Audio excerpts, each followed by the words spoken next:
Essuula y'e14.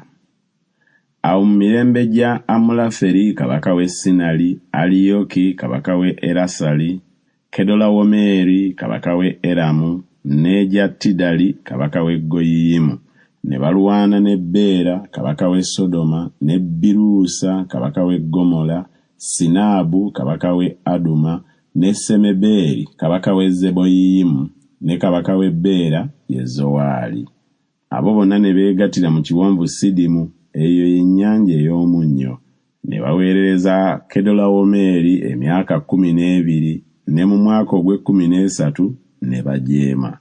Ne mu mwaka ogw'e14 Kedolawomeri n'ajja ne bakabaka abaali awamu naye ne bakubira Abaleefa mu Asuterosi Kalumayimu, n'Abazuuzi mu Kaamu, n'Abeemi mu Savekiriyasayimu, n'Abakooli ku lusozi lwabwe Seyiri, ne babagoba okutuusa Erupalaani ekiri okumpi n'eddungu. Ne baddayo ne batuuka e Nuumisupaati ye Kadesi, ne bakuba ensi yonna ey'Abamereki era n'ey'Abamoli abaatuula mu Kazazonutamali.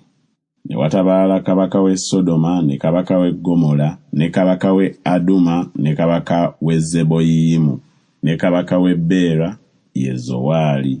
Ne bategeka olutalo okulwanira nabo mu kiwonvu Sidimu, okulwana ne Kedolawomeri kabaka w'e Eramu, ne Tidali kabaka w'e Goyiyimu, ne Amulaferi kabaka w'e Sinali, ne Aliyoki kabaka w'e Erasali, bakabaka 4 nga balwana n'5.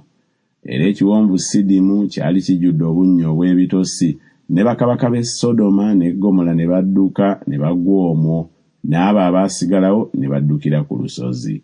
Ne banyaga ebintu byonna eby'omu Sodoma ne Gomola n'ebyokulya byabwe byonna ne beegendera. Ne banyaga Lutti omwana wa muganda wa Ibulaamu eyatuulanga mu Sodoma n'ebintu bye ne bagenda. Ne wajja omu eyawonawo n'abuulira Ibulaamu Omwebbulaniya, oyo yatuulanga wali emivule gya Mamule Omwamoli, muganda wa Esukoli era muganda wa Aneri, nabo baali nga balagaanye ne Ibulaamu.